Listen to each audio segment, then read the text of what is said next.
Tom, Grisou et l'œuf mystérieux. Tom était un petit garçon qui s'amusait tout le temps. Il adorait courir, jouer au ballon, construire des objets farfelus et j'en passe et des meilleurs. Mais surtout, Tom adorait les chasses au trésor.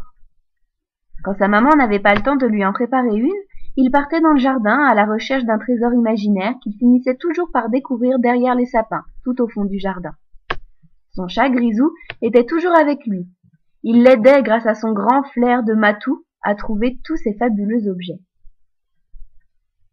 Un beau jour, les parents de Tom partaient pour la journée et le petit garçon avait, pour la première fois, le droit de rester tout seul à la maison. Avec Grisou pour veiller sur lui, bien évidemment. Son papa et sa maman disaient qu'il était assez grand pour ne plus avoir besoin d'une nounou quand il partait. Ils lui firent chacun un gros bisou sur chaque joue en lui demandant d'être sage. Il reviendrait dans la soirée. Tom était heureux comme tout. Avoir la maison pour lui tout seul, avec Grisou, c'était tellement trop génial. Il courut dans le salon pour allumer la télévision. Il regarda plein de dessins animés en mangeant des tonnes de bonbons. Puis il alla jouer dans sa chambre. Il alla dessiner dans la cuisine, Grisou toujours sur ses talons. Mais le chat finissait visiblement par s'ennuyer.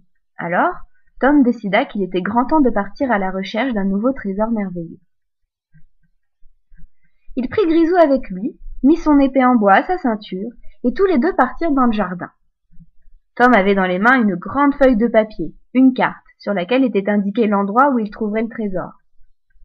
D'habitude, le petit garçon cachait lui-même quelque chose dans le jardin, mais ce jour-là, rien ne se passa comme d'habitude. Alors qu'il fouinait derrière les pots de fleurs, Grisou se mit à miauler. Or, Grisou était un matou tellement vieux qu'il ne miaulait jamais.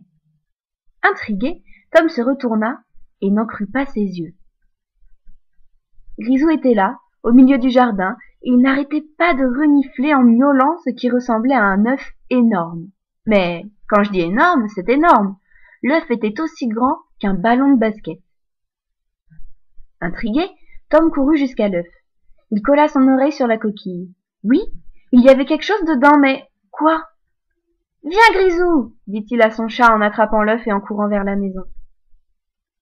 Tom, Grisou et l'œuf surprise arrivèrent dans la chambre du petit garçon. Tom déposa délicatement sa trouvaille sur son lit et il sortit de sa bibliothèque tous ses livres. L'un d'eux lui dirait sans doute ce qu'était cet œuf et surtout pourquoi il était dans son jardin. Il lut un livre, puis 4, puis 10, mais rien. Rien de rien sur les œufs gros comme des ballons de basket. Tom s'assit par terre en soupirant. Grisou vint sur ses genoux. Il allait abandonner quand un énorme fracas résonna. Ça venait du jardin. Alarmé, Tom se leva soudainement et se précipita Grisou à ses trousses. Il avait enveloppé l'œuf dans une serviette de bain et le tenait fermement sous son bras. À bout de souffle, il arriva dans son jardin et il faillit trébucher sous la surprise. Un bateau pirate. Un vrai, un immense bateau pirate avait atterri au milieu de son jardin, avec des pirates dedans. Tom se frotta les yeux et Grisou restait bien caché derrière les jambes de son maître. Que se passait-il donc? Mon garçon! Rugit alors une voix. Tom plissa les yeux et aperçut le plus petit mais le plus barbu des pirates descendre du bateau et avancer vers lui. Il était plus petit que Tom. Il avait une longue barbe violette et un crâne chauve. Et il purait le poisson pourri. Mon garçon! Répéta-t-il. Je suis le pirate Cranius et voici mon équipage. Tu as quelque chose qui nous appartient. Nous avons traversé ciel et mer pour te retrouver, ha ha ha. Alors, pas de chichi, rends-nous l'œuf. L'œuf? Ces affreux pirates étaient venus chercher l'œuf qui était apparu dans son jardin? C'est qu'il devait être d'une grande valeur. Et surtout, s'il était arrivé jusque-là, c'est que l'œuf devait penser que Tom pouvait le protéger.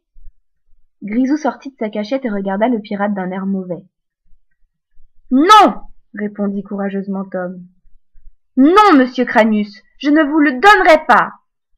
Capitaine Cranius, morveux! Et tu vas me rendre cet œuf de dragon tout de suite, ou bien? Tom n'écouta pas la fin de sa phrase. Un œuf de dragon? C'était un œuf de dragon qui était apparu dans son jardin? Wouah! Quand il allait raconter ça à ses copains le lendemain à l'école. Mais Alors que Tom s'imaginait déjà devenir le roi de la cour de récré, il vit Cranius lever le bras et tenter de l'assommer. Le garçon sauta sur le côté, l'œuf dans une main et Grisou dans l'autre. « Rends-le-moi » hurla le pirate. Tandis que Cranius courait vers Tom, on entendit une énorme coup de tonnerre dans le ciel qui s'assombrit. La barbe du pirate perdit sa couleur violette et il semblait apeuré. Tout l'équipage resté dans le bateau tremblotait.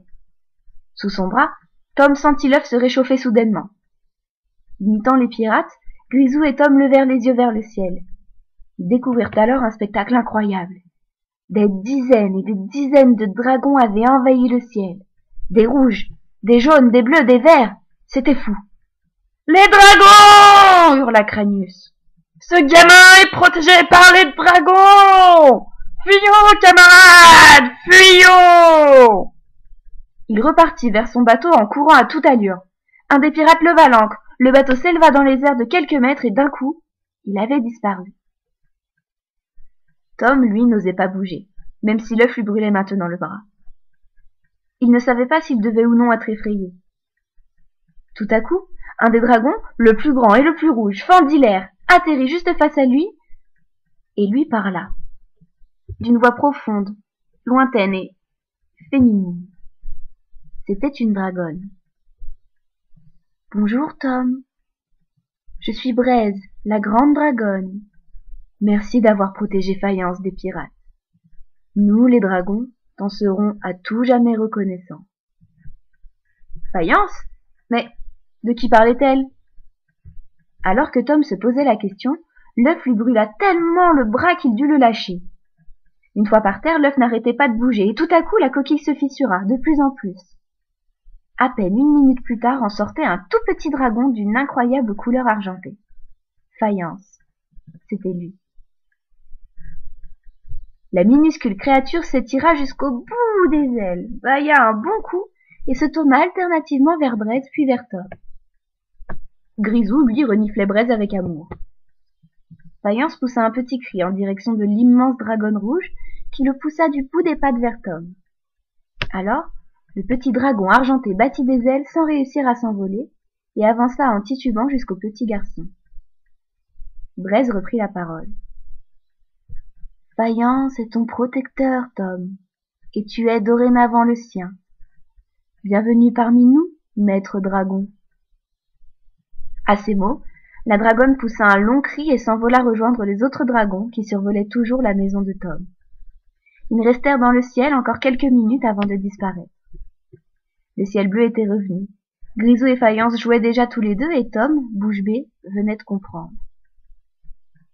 Il était devenu dresseur de dragons.